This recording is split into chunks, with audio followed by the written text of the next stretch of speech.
Hi, everyone. Mike Malatesta here, and welcome back to the How Did Happen podcast. On this podcast, I dig in deep with every guest to explore the roots of their success, to discover not just how it happened, but why it matters. My mission is to find and share stories that inspire, activate, and maximize the greatness in you. On today's episode, I'm talking with a person who I think is the number one fastest rising podcaster in the world. His name is Ian Bick. His life's been a roller coaster, you might say, from making $10,000 a night, running big parties in high school, to staging rap and EDM events, to running a Ponzi scheme, to going to prison for 3 years, and finally now to having one of the fastest growing podcasts after just 9 months. And yes, I am a little jealous about that. Now's the chance to do something. I don't have a family. I don't have a responsibility in that regard. Let me take a risk.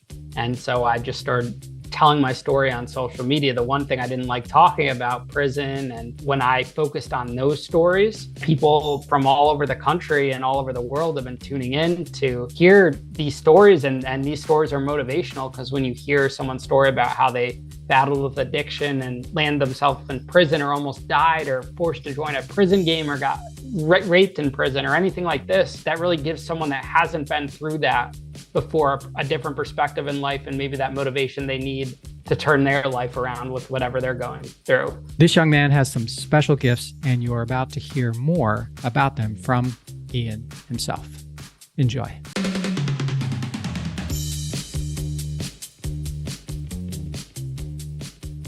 Hi, Ian. Welcome to the podcast.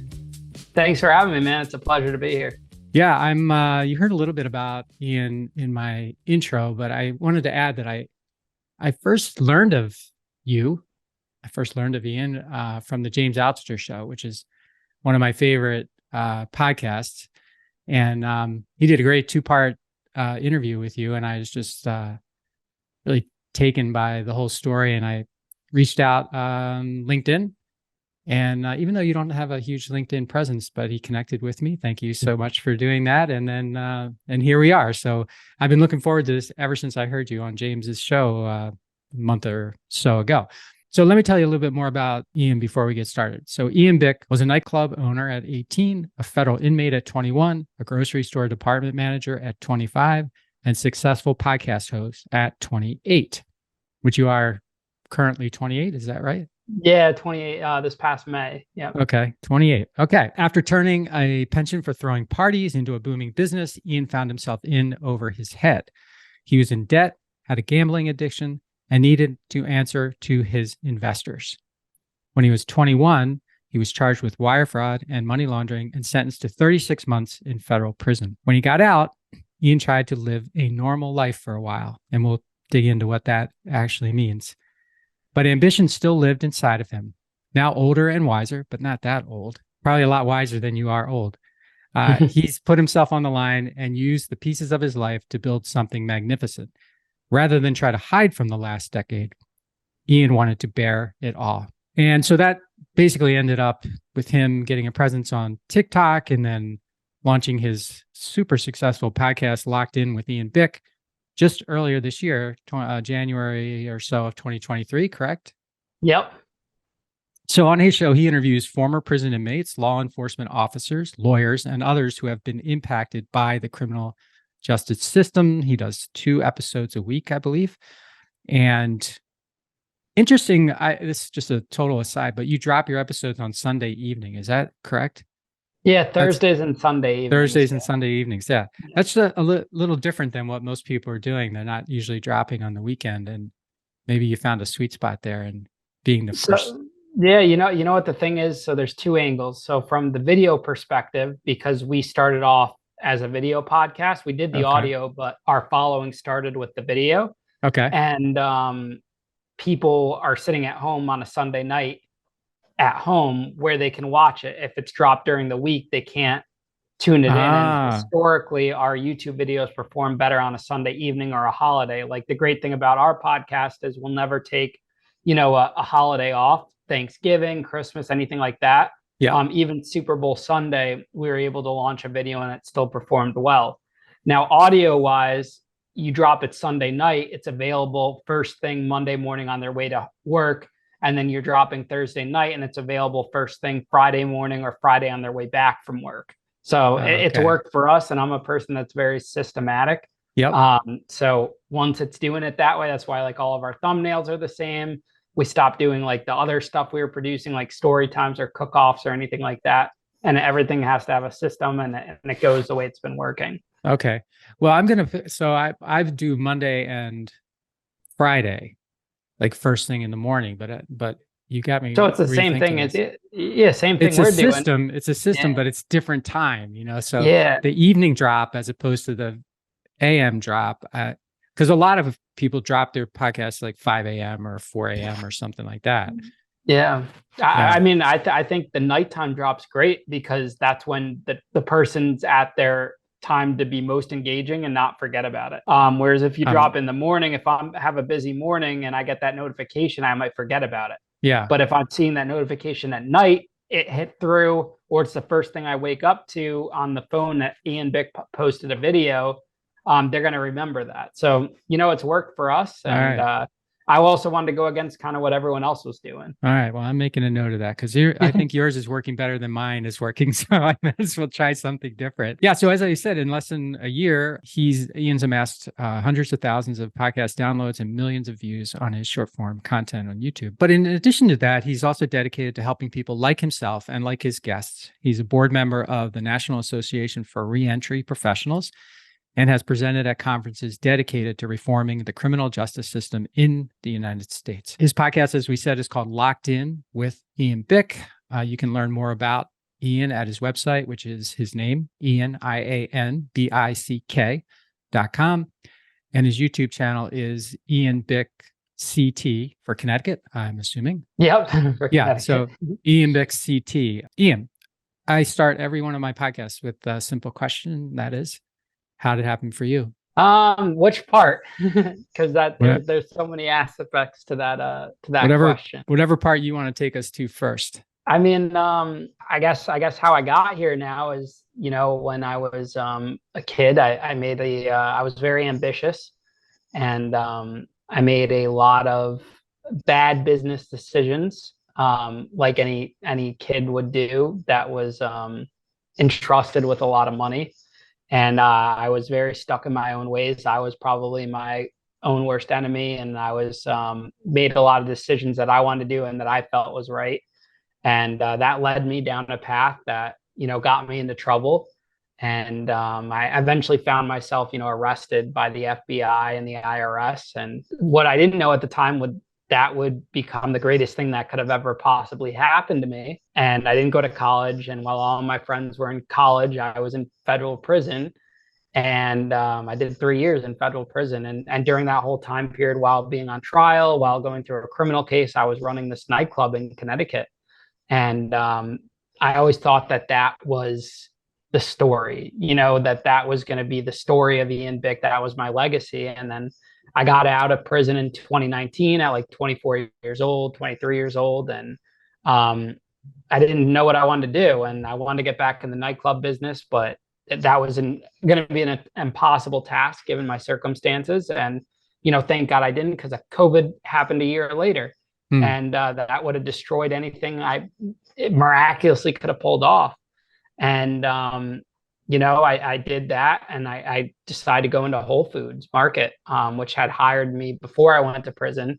And I worked my way up from a hot bar team member for $15 an hour to a team leader making $32 an hour 3 years later. And it was cool to see that rise. And I thought, this was my calling. I loved working for someone else for so long because I didn't have that before. And I was making great money. I could rebuild my credit, get a dog, get an apartment, get a car, credit cards, all this stuff I never had as a business owner before, because my life was in shambles for so many years. And then that eventually got tiring. It was this time last year when I was burnt out, and I was like, is this what I want to do for the rest of my life? And corporations like that, it's hard to, you can stand out when you're ambitious and you're a hard worker, but there's no disparity between you and the other workers who get promoted who don't work as hard because of that corporate world. And so I quit. I said, I'm going to go, at that point, I had owned a nightclub at 18. I had done all these things in my life. And I'm 27 at the time. Now's the chance to do something. I don't have a family. I don't have a responsibility in that regard. Let me take a risk. And so I just started telling my story on social media. The one thing I didn't like talking about, prison and the past and everything like that, would turn out to be like my greatest success story. And so I'm just, telling these short videos on TikTok and then Facebook and then YouTube shorts and then Instagram about crazy prison stories. And that just, started taking off, millions of views, hundreds of millions of views. The followers were going up. And then December of this past year, I said, I can't talk about my story forever. It's going to get burnt out. I saw other creators that are in my field getting burnt out or struggling to find ideas. And I kind of looked at what everyone else was doing. And I was like, how do I professionalize prison content? So I got the idea to start a podcast and to start doing interviews. I only do, in-person interviews to keep the production quality video wise, because we use the videos to promote on TikTok and small clips and everything. And, just shooting in the dark, never did a podcast before, made mistakes in the early days but adjusted quickly, started learning what other people were doing, watching other big podcasts. And then about April, when I finally figured out what the direction of the podcast was, giving others who don't usually have a voice or the ability to go on these major platforms and share their story, when I focused on those stories and giving them a safe place to talk and share the craziness of their lives, that turned into an inspirational podcast, but also a entertainment podcast. And people from all over the country and all over the world have been tuning in to hear these stories. And these stories are motivational, because when you hear someone's story about how they battled with addiction and landed themselves in prison or almost died or forced to join a prison game or got raped in prison or anything like this, that really gives someone that hasn't been through that before a different perspective in life and maybe that motivation they need to turn their life around with whatever they're going through. So I honed in on that, and now here we are sitting here talking to you.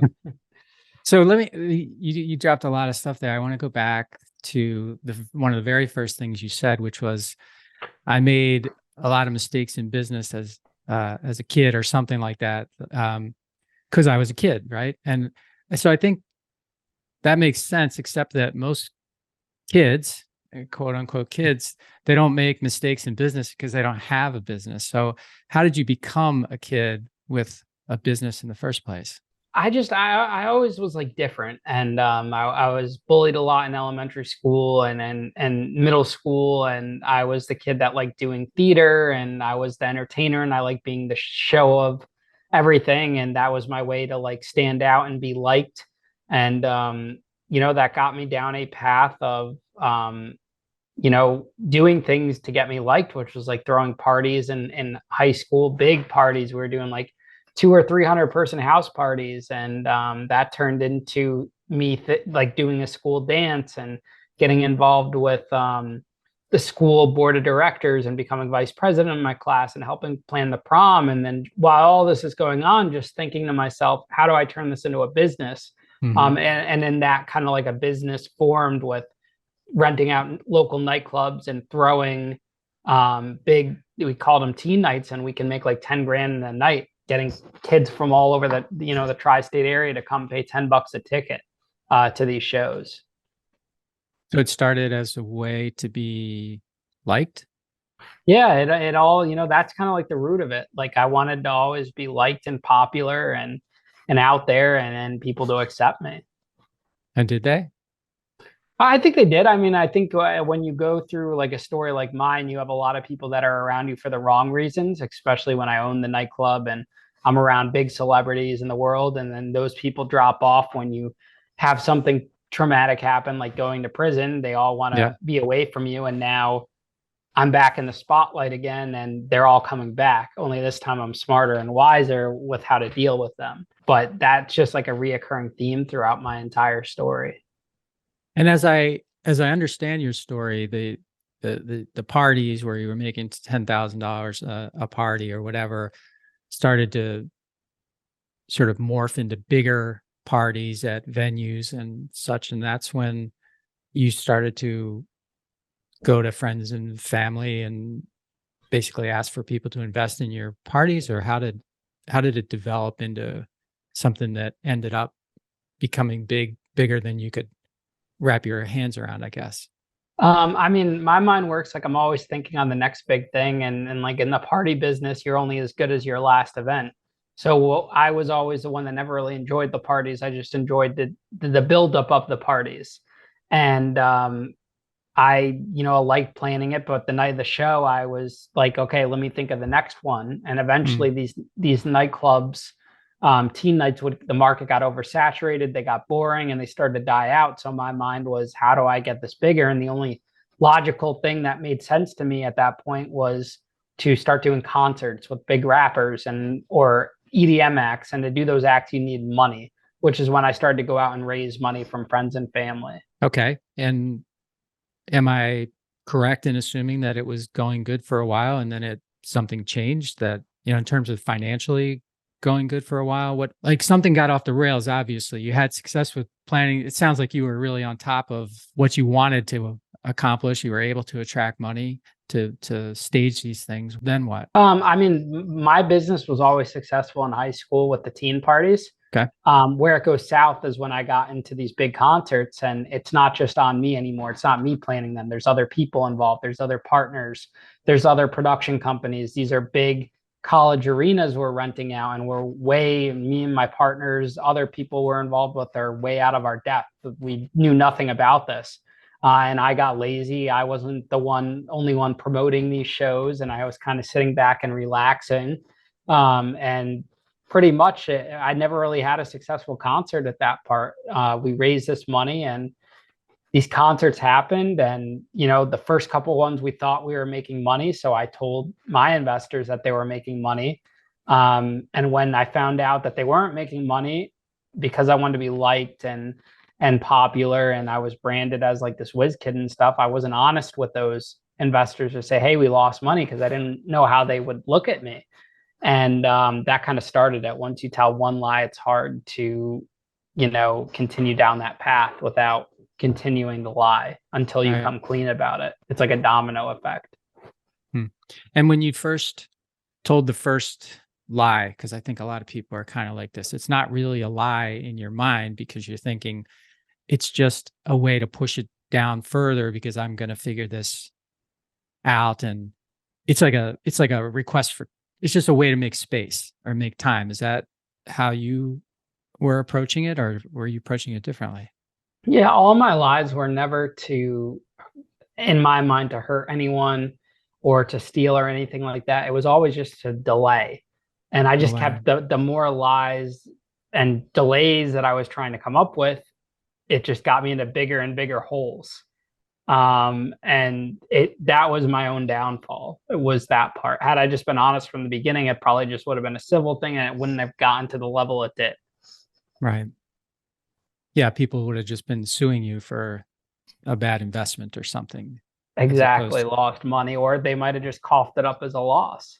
well, I'm thinking, and you tell me if I'm right about this, but I'm thinking that that is probably what you thought ultimately would happen, and you never really thought that you'd get a knock at your door or whatever you got, phone call or whatever from the FBI, and because I'm going to ask you, did you think that that would ever be a possibility, or was that something that didn't become a possibility until the knock or the call or whatever the first interaction was? No, I mean, no one ever expects that. I Yeah. never believed what I was doing was criminally wrong, and I didn't never even thought I would go to prison until I was actually heading to prison. So it's one of those things you never really think it's going to happen to you. It's like when you hear about people overdosing and you're an addict, you don't think that's going to happen to you. You're living through that, what someone else is living through, but you don't ever think that's going to happen to you. Right. And so what changed it, Ian? How did it go from being, hey, this is just an issue with my investors, let's say, to something that's got the attention of the FBI? People like some of the investors were kids my age, and they started to go to the police. Like I had eventually gotten a lawyer to to let all the investors know that, we didn't have any money to pay them. And, these kids that think they're owed thousands of dollars with interest in everything that upset them. So they went to the police.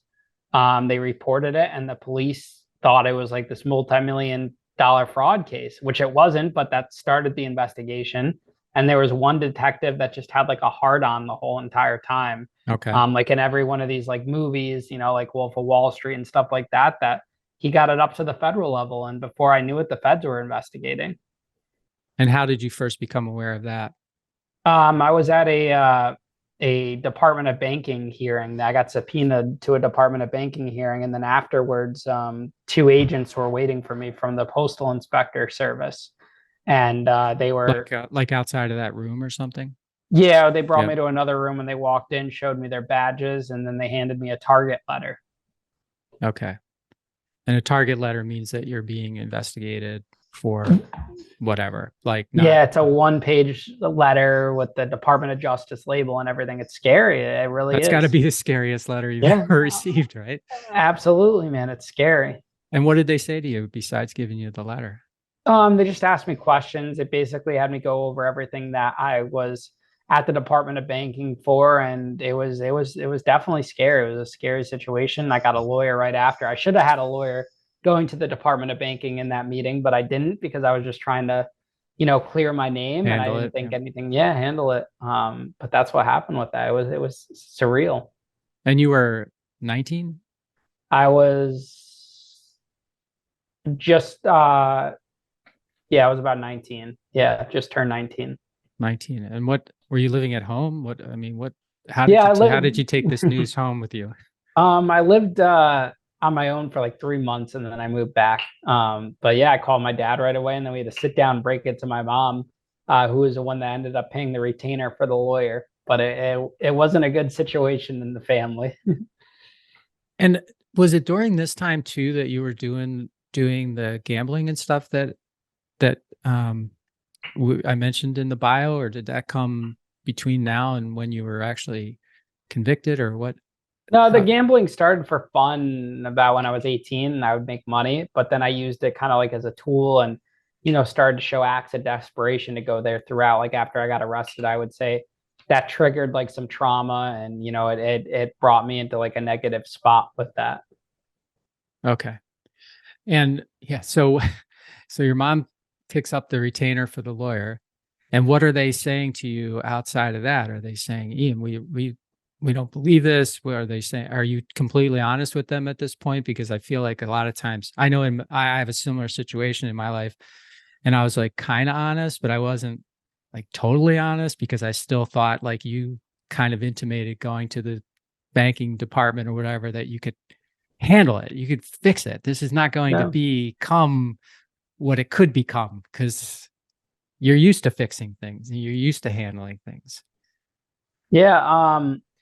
I mean, I had to come clean with my parents. I kept them in the dark throughout the whole thing. But when I was come down on an FBI investigation, that's when I kind of told them all the details. And there was a lot they didn't know until really like the trial itself. But at that point, they heard like the majority of it. Okay. And the majority of people in your situation, at least as I understand it, they don't end up going to trial because the government says to them, well, if you go to trial, here's what's going to happen to you, likely. And we've got like a 99%, kill rate or win rate. Yeah. So instead they offer you something they say will be less than what you would get if you went to trial, but you went to trial anyway. I don't know. Were there pleas that were offered to you that you rejected? How did you handle that?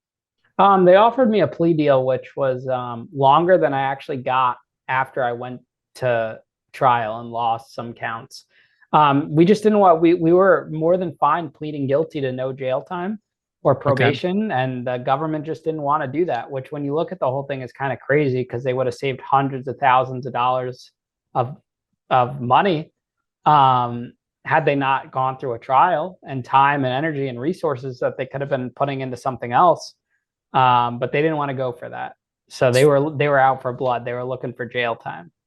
And was it because, or what, do you know why that was? Or were you like were you like just a cocky ass to them, and they were kind of like, well, we're going to show this kid a lesson, or was it something else, or maybe you have to guess, I don't know. I was definitely a cocky asshole. Okay.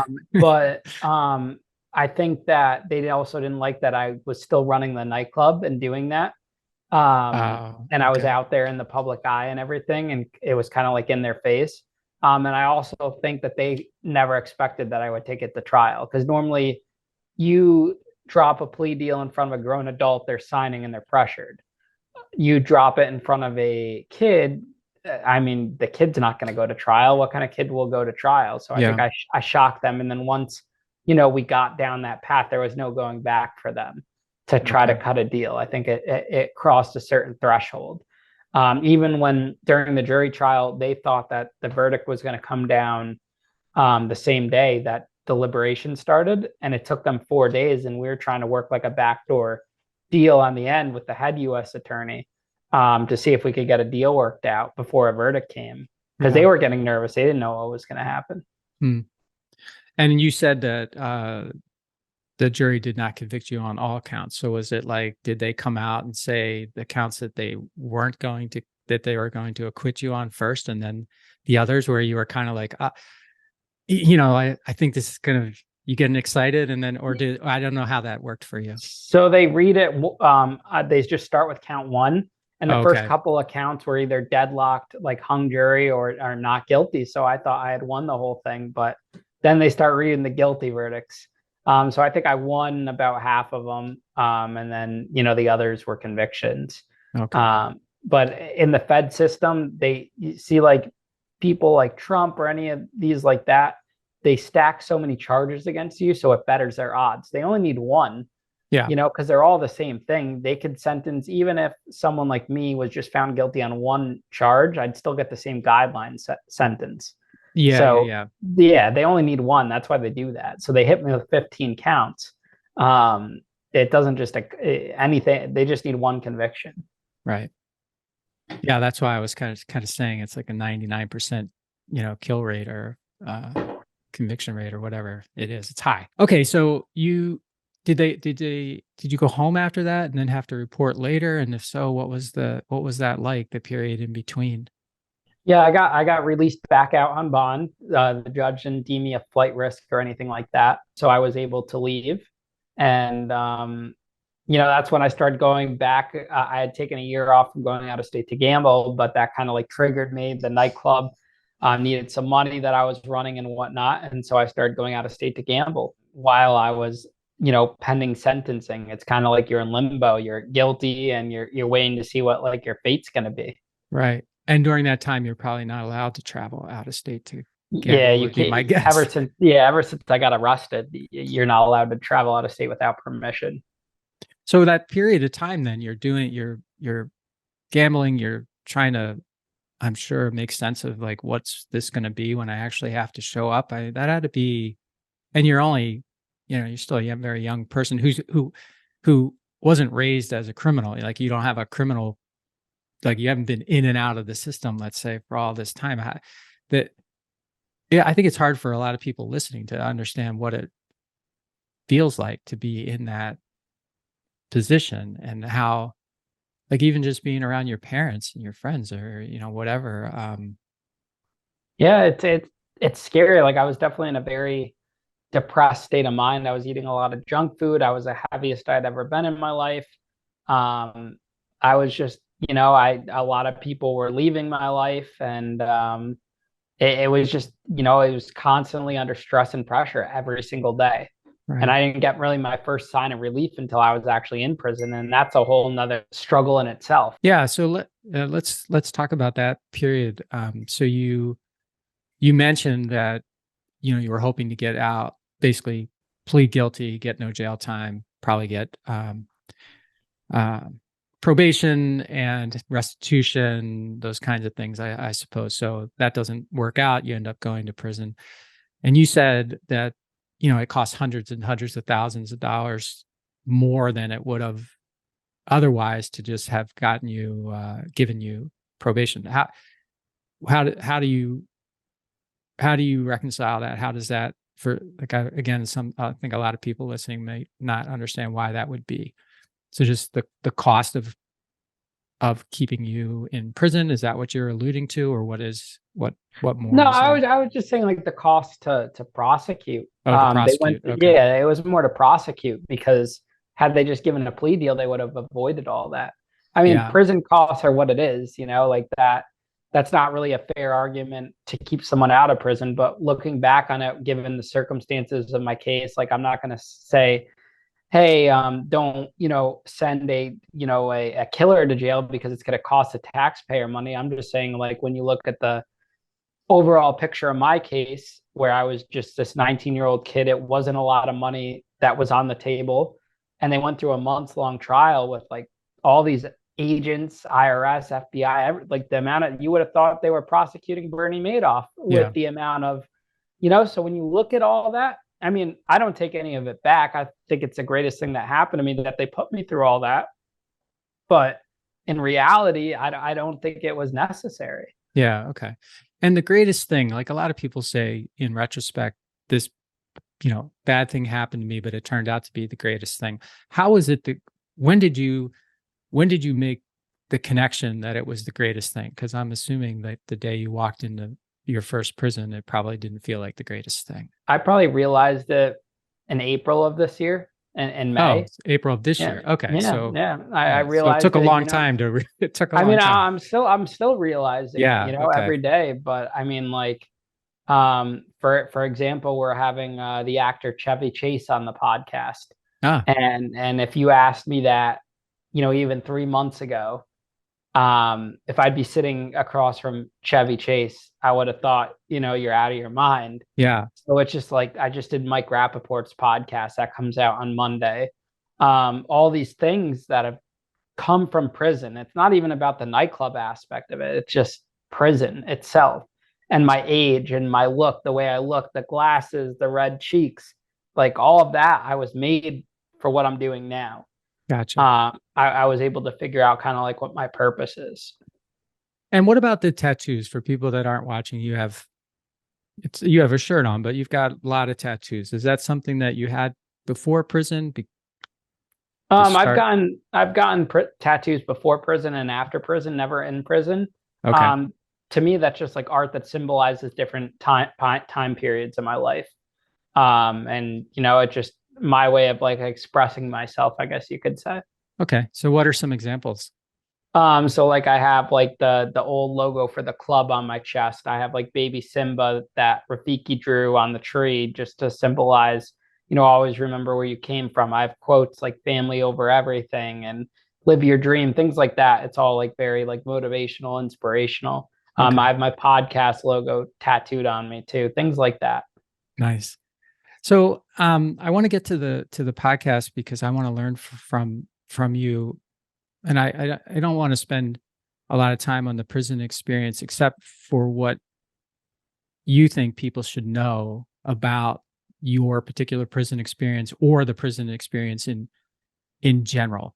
Like, is it a horrible experience for you? Was it a learning experience for you? Was it a little bit of both? I just want to get a flavor for how you feel and think about it. I mean, I don't. Prison is just it's an interesting topic. I don't think it's there's certain prisons that are needed, like the camp situation, the low security prisons. At that point, it's like, why is America even incarcerating individuals like this when it's at relax? Like when, okay, is prison a punishment? Yes, but when it's at facilities like that, I don't know if it's really serving its purpose in that. And it could also be a dangerous place too. I think overall the prison system needs to be looked at, and there's a lot of things that need to be fixed. The sentences need to be fixed, how we treat people that are addicted to drugs. Just throwing them in prison isn't the answer. If anything, it fuels more gasoline onto the fire. Things like that. I think the system's very flawed. Does it have positives? Yes. Hmm. For certain crimes and certain individuals, but overall, I think it's very negative and it needs to be looked at, and there needs to be some change. So when you went in, did you feel like you needed to be rehabilitated or just punished or neither? And when you I got out, how did you feel that either of those or whatever else was accomplished? I don't know if it's rehabilitated or punished. I think it's more like I needed to learn certain things, Okay. and I had to learn those on my own. Prison didn't rehabilitate, prison didn't do anything. If anything, it gave me like more of a reason to live because you have to live through something like that. And it gave me more passion and will to survive. But in regards to rehabilitation, there was no one there to help me. I had to figure that out on my own. What I've Right. created now is on my own. That wasn't handed to me. My parents didn't give that to me. A therapist didn't give that to me. That was just me wanting to go against the stigma that if you are a felon or you're in prison, then that's all you're going to be for the rest of your life. Right. So that was my own motivation to go out and do something more. I didn't want to just be someone that could work at a grocery store or be limited to, like, I never wanted to walk into a place and the person wouldn't hire me because I'm a felon. So I wanted to Right. go out and create my own thing. And not everyone can do that. And I acknowledge that. This isn't like something where you went to prison, you could start a podcast to be successful. I know what I'm doing now is one in a million. And I get that. And I respect that. And I'm grateful for that. But the system's not helping either. Right. The system's letting people figure it out on their own. And a lot of people are leading back into the things that got them in prison in the first place. Was there a person or persons who you met along the way who you felt like mentored you in a in your mindset at least to help you?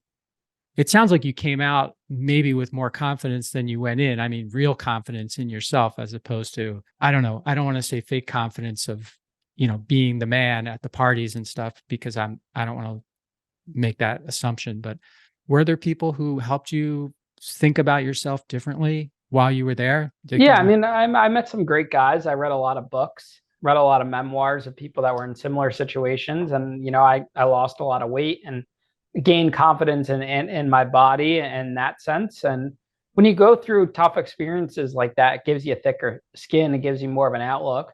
But I Sure. also think just like working hard for 3 years after I got out and building something on your own is enough in itself. So I think that changes things too. And when you came out, you went to work at Whole Foods. It sounded like I mean, that story up until the time you quit sounded like you were, I guess, I don't know. It doesn't sound like a person who's on his way to creating a brand for himself. It sounds like a person who's sort of just focused on getting back on his feet. Is I think I was just focused on proving people wrong, like being able to oh, create okay. success. And that's what brought me to here. I mean, everything, came to fruition at the right time. Timing's everything too. Mhm. So I think I had to learn a lot on my own through what I've learned and hardworking and just figuring things out and building relationships and going through life and just enjoying it a little bit, I guess, too. And that brought me to here. I think it definitely made. I think if I started this podcast 3 or 4 years ago, I would have different intentions than what I have now too. Okay. You talked about, I guess initially having not wanting to talk about your experience and then having that change at some point where you were like, no, I should start talking about this. And doing your TikTok videos, for example. What was there someone who said you should start talking about this, or was it something that you just decided? Was it the HBO Max thing that came along that wanted to talk to you about your life? What was it? I mean, when I did the HBO Max thing, that wasn't about prison, but it definitely, made me realize a lot of things about my story and what's happened to me and everything like that. Yeah. But I that didn't really like give me major success. The podcast didn't come from HBO Max. The podcast would come nearly 2 years later. I'm talking Um, so, about the talking about it part, though. Just I mean, like you. I had a good friend that pushed me to talk about it. And I was like, you know what, at this point, like, why not? And then that's when I noticed that, other people are talking about their prison experience. And that was the thing that started to make me go viral, not the nightclub stories, but the prison stories. That's what people loved. Okay. So the nightclub stories, the prison stories got you, your own stories got you sort of used to talking about it, and that led you to wanting to talk to other people about it, because you thought at some point my own story is going to run out. Like, I can't keep talking about the same thing over and over again. Yeah, my own prison stories helped build a platform. Yeah. That it was that those traumatic experiences that I was able to turn into funny stories are what gave me the platform. Okay. And then so with your podcast now, we said started in January 2023, and we were talking before we went on, you're building out a new studio. You say you do in-person stuff. You've got the studio. How did you get all this? None of that stuff is easy to do. No, in addition to getting a big following, none of that is easy to do for anybody, unless you're already a super huge name. Like people say, the best time to start a podcast is after you become famous, right? Because Yeah. so who helped you? How did you put all this? I mean, studios aren't cheap. Production is, there's a lot that goes into it, and you didn't appear to have much of it before. How did you do it? I had teamed up with these startup guys that own their own production studio in New York, and they helped me for a while up until recently, where I'm going off on my own to build my own studio. Okay. Because I'm thinking long term now. But I would use their studio and their gear and everything, and they kind of help build it up on the technical side of things.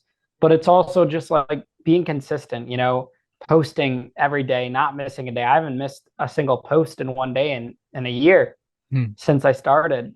Putting out things like going the extra mile, doing 2 episodes a week, keeping the high production quality value in a world where everyone is doing the Zoom calls. For my genre, I wanted to be different and do in person. There's not a lot of, if any, prison content creators that are doing in-person interviews, because they're just not thinking on that level and logistically, and because it's a lot of planning. Yeah. It's a lot to get everyone on board and get people with different schedules and plan all that and execute it and roll it out and stuff. It's a lot. And I guess that's where my background in like the entertainment industry comes into play. And it's just relentless hard work, not giving up when views are low certain days, because we're at the mercy of social media. And it's just a constant grind, and doing other people's podcasts, doing podcasts like this, because it's not, like you can get a few listeners or whatever it is. You never know who's going to hear your episode that's Right. going to bring you on to the next level. So how are you getting people to come to your studio? I mean, it in some, like Joe Rogan flies people into his studios, right? That kind of takes care of itself. But how do you get the people that you get, and how do you expect to continue to get new people to come in person to your studio? Because that's not that. It's, as you mentioned, it's hard, especially if they aren't all within close proximity of where you are. Yeah, so at first I was paying for everyone's travel, like the big social media stars that were in the prison genre, to help build a brand. And now that I have a platform, people are willing to come here so they can share their story. A lot of the individuals, if they have a business, they might look at it as a good investment. I mean, my episodes are getting, hundreds of thousands of listeners. Mm-hmm. So they're looking at it as an opportunity too. It's like if Joe Rogan called me and said, "Hey, I need you to come out here. You have to pay for your own travel." I'm going to do it, Right. and go out there. So I think people that are looking at me as a Joe Rogan in their eyes on that level, they are willing to come out here. And a lot of times they're like tri-state area. And if Okay. it's like if it's someone that we're like really determined to get on, we'll cover their travel. But we try, when we do that, you're flying them in and out same day to save on cost and things of that nature. I remember for months I was doing all the airport pickups myself, driving the guests to the airport, recording, driving them back, everything like that. Okay. And why do you think? Well, 2 questions. Your listeners, who do they care more about, you or the guest? I think that they like me, and they like the way I ask questions and the way that I don't make the podcast about me. A Okay. lot of podcasts, it's host driven. My podcast is not host driven. It's just me asking the questions that the people want to know about. So I think they like my level of questions and like the quirkiness and weirdness that I bring to the table, and the authenticity behind it, Okay. just as much as they love the guests. But there have been some great guests, and it's definitely, there are some podcasts where that they can just be host driven and do individual solo episodes. I think with mine, like if I sat here every week just talking solo, it wouldn't work. And if I had a co-host, I don't think that would work either. Hmm. I think keeping it different every week is what keeps new listeners and the audience engaged, so no one's getting tired of it. And the TikTok videos that you were doing to get started, those were basically solos, right? Yeah, and I got burnt out from that, man. Yeah. Like I get tired of doing that, telling the same stories. Probably after this Zoom interview, I'm going to take like a little break from that because it gets tiring talking about my story all the time. Yeah. I don't want to do that. That's why I also don't like booking with people like months out. Like people will be like, "Hey, can we get you on the podcast 2 months from now?" I might say yes in the moment, but 2 months from now, I might not want to. There's days when I sign up and I don't really want to do it. Yeah. It's just because I'm talking. It's a lot of similar questions and things like that. Sure. That I don't, that's already out there. How many times can you tell the same thing? Right. Now, if it's an opportunity for a bigger platform or something, that's different. But it's less about me and more about the guests now. And why is it that people care about your guests? So what do you do that makes people care about people that have been in prison or some of the other types of guests that you have on?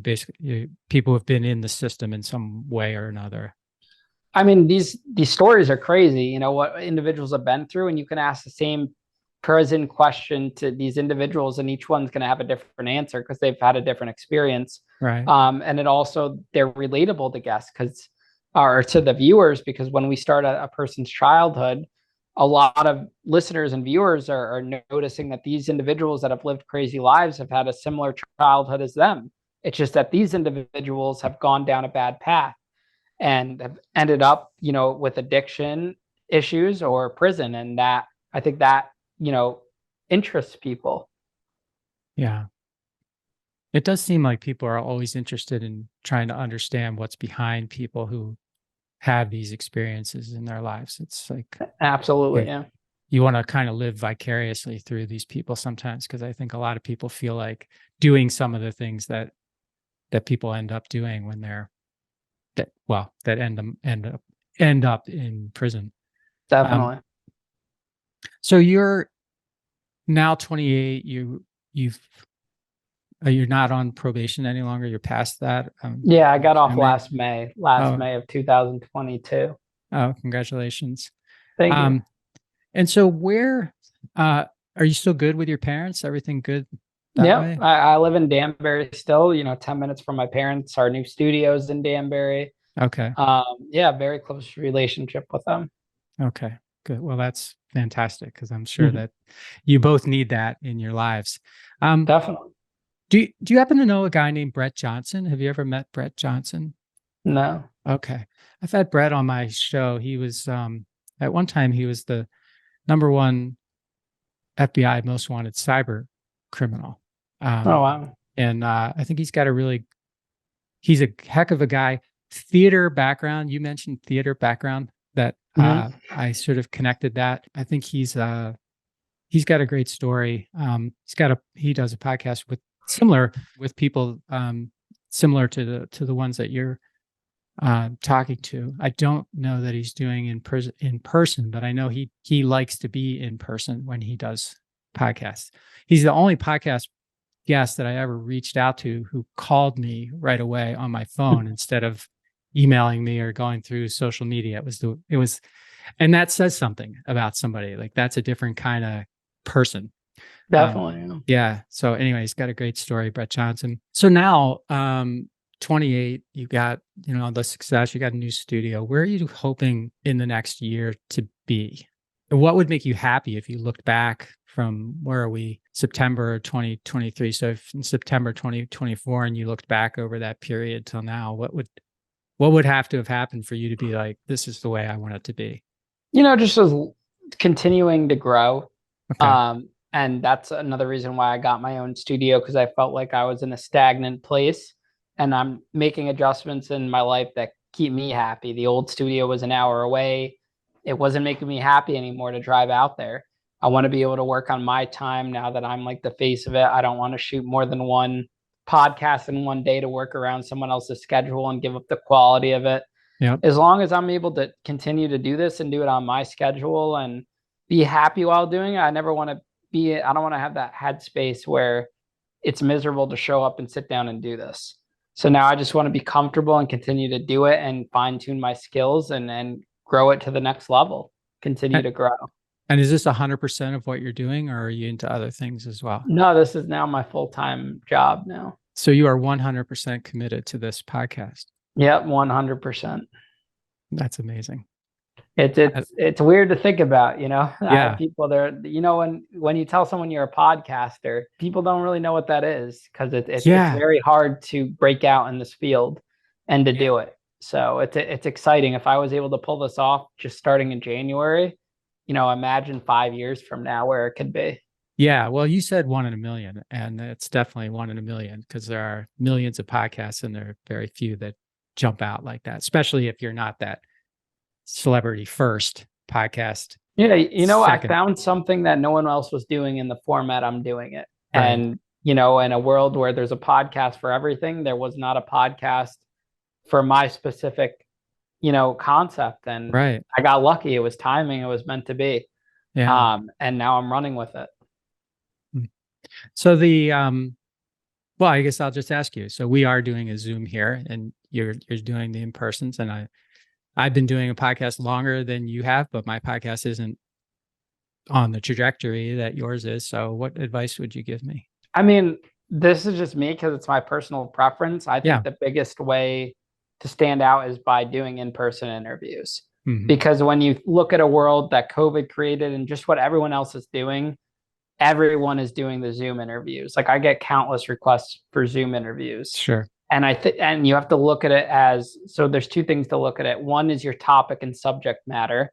And, that's an easy to fix issue when you look at it, because then you just figure out what the competition is doing. You guys can have the same subject, but how do you come up with better questions, better guests, anything like that?